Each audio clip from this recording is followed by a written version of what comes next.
पंडित जी ने बहू को ही पत्नी बनाकर घर में रख लिया। मेरा नाम उर्मिला है, यह मेरे घर की कहानी है। इधर कई दिनों से मैं बड़ी उलझन में थी। मेरे ससुर की बरसी आने वाली थी। मन में जब सोचती तो इसी नतीजे पर पहुंचती कि बरसी के नाम पर पंडितों को बुलाकर ठूस कर खिलाना, सैकड़ों रुपयों की वस्तुएं दान करना, उनका फिर से बाजार में बिकना न केवल गलत बल्कि अनुचित कार्य है। इससे तो कहीं अच्छा यह है कि मृत व्यक्ति के नाम से किसी गरीब विद्यार्थी को छात्रवृत्ति दे दी जाए या किसी अस्पताल को दान दे दिया जाए। यूं तो बचपन से ही मैं अपने दादा दादी का श्राद्ध करने का पाखंड देखती आई थी। मैं भी उसमें मजबूरन भाग लेती थी, खाना भी बनाती थी। पिताजी तो श्राद्ध का तर्पण कर छुट्टी पा जाते थे, पर पंडित व पंडितानी को दौड़ दौड़ कर मैं ही खाना खिलाती थी। जब से थोड़ा सा होश संभाला था तब से तो श्राद्ध के दिन पंडित जी को खिलाए बिना मैं कुछ खाती तक नहीं थी। पर जब बड़ी हुई तो हर वस्तु को तर्क की कसौटी पर कसने की आदत सी पड़ गई। तब मन में कई बार यह प्रश्न उठ खड़ा होता, क्या पंडितों को खिलाना, दान दक्षिणा देना ही पूर्वजों के प्रति सम्मान प्रदर्शित करने का सर्वश्रेष्ठ तरीका है? हमारे यहाँ दादाजी के श्राद्ध के दिन पंडित जी आया करते थे। दादी जी के श्राद्ध के दिन अपनी पंडितानी को भी साथ ले आते थे। देखने में दोनों की उम्र में काफी फर्क लगता था। एक दिन महरी ने बताया कि यह तो पंडित जी की बहू है, बड़ी पंडितानी मर चुकी है। कुछ समय बाद पंडित जी का लड़का भी चल बसा और पंडित जी ने बहू को ही पत्नी बनाकर घर में रख लिया। मन एक वितृष्णा से भर उठा था। तब लगा विधवा विवाह समाज की सचमुच एक बहुत बड़ी आवश्यकता है। पंडित जी को चाहिए था कि बहू के योग्य कोई व्यक्ति ढूंढकर उसका विवाह कर देते और तब वे सचमुच एक आदर्श व्यक्ति माने जाते। पर उन्होंने जो कुछ किया वह अनैतिक ही नहीं, अनुचित भी था। बाद में सुना उनकी बहू किसी और के साथ भाग गई। मन में विचारों का एक अजीब सा बवंडर उठ खड़ा होता। जिस व्यक्ति के प्रति मन में मान सम्मान न हो उसे अपने पूर्वज बनाकर सम्मानित करना कहाँ की बुद्धिमानी है। वैसे बुढ़ापे में पंडित जी दया के पात्र तो थे, कमर भी झुक गई थी, देखभाल करने वाला कोई न था। कभी कभी चौराहे की पुलिया पर सिर झुकाए घंटों बैठे रहते थे। उनकी इस हालत पर तरस खाकर उनकी कुछ सहायता कर देना भिन्न बात थी, पर उनकी पूजा करना किसी भी प्रकार मेरे गले न उतरता था। अपने विद्यार्थी जीवन में तो इन बातों की बहुत परवाह न थी, पर अब मेरा मन एक तीव्र संघर्ष में जकड़ा हुआ था। इधर जब से मैंने एक महिला रिश्तेदार की बरसी पर दी गई वस्तुओं के लिए पंडितानियों को लड़ते झगड़ते देखा तो मेरा मन और भी खट्टा हो गया था। पर क्या करूं, ससुर जी की मृत्यु के बाद से हर महीने उसी तिथि पर एक ब्राह्मण को तो खाना खिलाया ही जा रहा था। मैंने एक बार दबी जबान से इसका विरोध करते हुए अपनी सास से कहा कि बाबूजी के नाम पर कहीं और पैसा दिया जा सकता है, पर उन्होंने ये कहकर मेरा मुंह बंद कर दिया कि सभी करते हैं, हम कैसे अपने रीति रिवाज छोड़ दें। मेरी सास वैसे ही बहुत दुखी थीं। जब से ससुर जी की मृत्यु हुई थी वे बहुत उदास रहती थीं, अक्सर रोने लगती थीं। कहीं आना जाना भी उन्होंने छोड़ दिया था। उन्हें अपनी बातों से और दुखी करने की मेरी हिम्मत नहीं हो रही थी।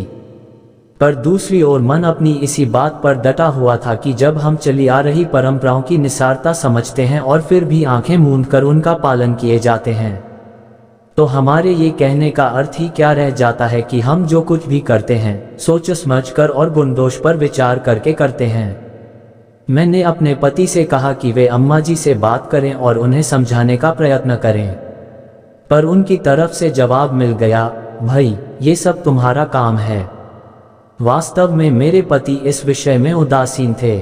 उन्हें बरसी मनाने या न मनाने में कोई ऐतराज न था। अब तो सब कुछ मुझे ही करना था।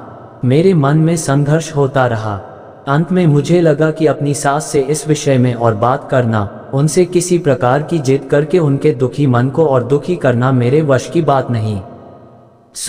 मैंने अपने आप को जैसे तैसे बरसी मनाने के लिए तैयार कर लिया।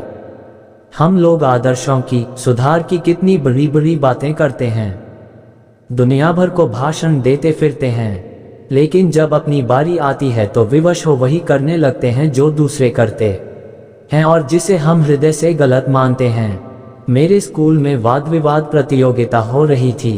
उसमें 5वीं कक्षा से लेकर 10वीं कक्षा तक की छात्राएं भाग ले रही थीं। प्रश्न उठा कि मुख्य अतिथि के रूप में किसे आमंत्रित किया जाए। मैंने प्रधानाध्यापिका के सामने अपनी सास को बुलाने का प्रस्ताव रखा। वे सहर्ष तैयार हो गईं, पर मैंने अम्मा जी को नहीं बताया कि कार्यक्रम से एक दिन पहले ही बताया। अगर पहले बताती तो वे चलने को बिल्कुल राजी न होती। अब अंतिम दिन तो समय न रह जाने की बात कहकर मैं जोर भी डाल सकती थी। अम्मा जी रामचरितमानस पढ़ रही थीं। मैंने उनके पास जाकर कहा, अम्मा जी, कल आपको मेरे स्कूल चलना है, मुख्य अतिथि बनकर। मुझे अम्मा जी बुरी तरह चौंक पड़ी। मैं कैसे जाऊंगी? मैं नहीं जा सकती। क्यों नहीं जा सकती? नहीं बहू, नहीं, अभी तुम्हारे बाबूजी की बरसी भी नहीं हुई है। उसके बाद ही मैं कहीं जाने की सोच सकती हूँ, उससे पहले तो बिल्कुल नहीं। अम्मा जी, मैं आपको कहीं विवाह मुंडन आदि में तो नहीं ले जा रही। छोटी छोटी बच्चियां मंच पर आकर कुछ बोलेंगी। जब आप उनकी मधुर आवाज सुनेंगी तो आपको अच्छा लगेगा। ये तो ठीक है, पर मेरी हालत तो देख, कहीं अच्छी लगूंगी ऐसे जाती हुई। हालत को क्या हुआ है आपकी? बिल्कुल ठीक है। बच्चों के कार्यक्रम में किसी बुजुर्ग के आ जाने से कार्यक्रम की रौनक और बढ़ जाती है। मुझे तो तू रहने ही दे तो अच्छा है, किसी और को बुला ले।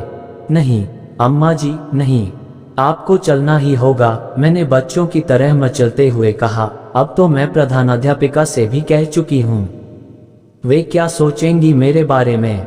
तुझे पहले मुझसे पूछ तो लेना चाहिए था। मुझे मालूम था मेरी अच्छी अम्मा जी मेरी बात को नहीं टालेंगी, बस इसीलिए नहीं पूछा था। अच्छा बाबा, तू मानने वाली थोड़े ही है। खैर, चली चलूंगी। अब तो खुश है न? हाँ अम्मा जी, बहुत खुश हूँ। और आवेश में आकर अम्मा जी से लिपट गई। दूसरे दिन मैं तो सुबह ही स्कूल आ गई थी। अम्मा जी को बाद में ये नियत समय पर स्कूल छोड़ गए थे। एकदम श्वेत साड़ी से लिपटी अम्मा जी बड़ी अच्छी लग रही थीं। ठीक समय पर हमारा कार्यक्रम शुरू हो गया। प्रधानाध्यापिका ने मुख्य अतिथि का स्वागत करते हुए कहा, आज मुझे श्रीमती कमला देवी का मुख्य अतिथि के रूप में स्वागत करते हुए बड़ा हर्ष हो रहा है। उन्होंने अपने दिवंगत पति की स्मृति में स्कूल को 2 ट्रॉफियां व 8,000 रुपये प्रदान किए हैं। ट्रॉफियां 10 वर्षों तक चलेंगी और वाद विवाद व कविता प्रतियोगिता में सबसे अधिक अंक प्राप्त करने वाली छात्राओं को दी भी जाएंगी।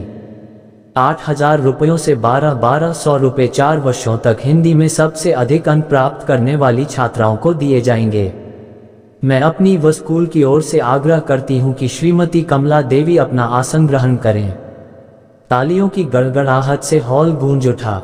मैं कनखियों से देख रही थी कि सारी बातें सुनकर अम्मा जी चौंक पड़ी थीं।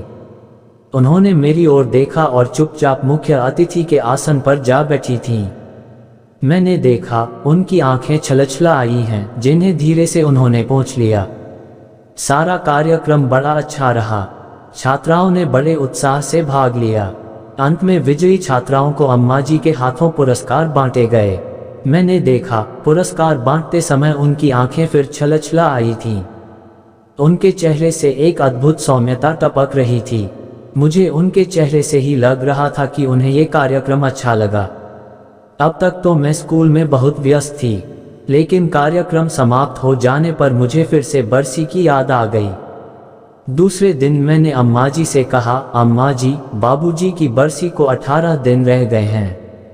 मुझे बता दीजिए क्या क्या सामान आएगा, जिससे मैं सब सामान समय रहते ही ले आऊं। बहू, बरसी तो मना ली गई है। बरसी मना ली गई है? मैं एकदम चौंक पड़ी। अम्मा जी, आप ये क्या कह रही हैं?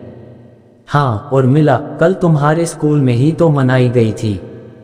कल से मैं बराबर इस बारे में सोच रही हूँ। मेरे मन में बहुत संघर्ष होता रहा है।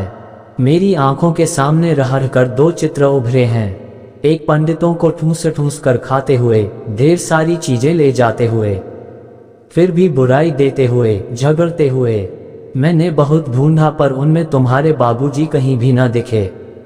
दूसरा चित्र है उन नन्ही नन्ही चहकती बच्चियों का, जिनके चेहरों से अमित संतोष, भोलापन टपक रहा है, जो तुम्हारे बाबूजी के नाम से दिए गए पुरस्कार पाकर और भी खिल उठी हैं, जिनके बीच जाकर तुम्हारे बाबूजी का नाम अमर हो गया है।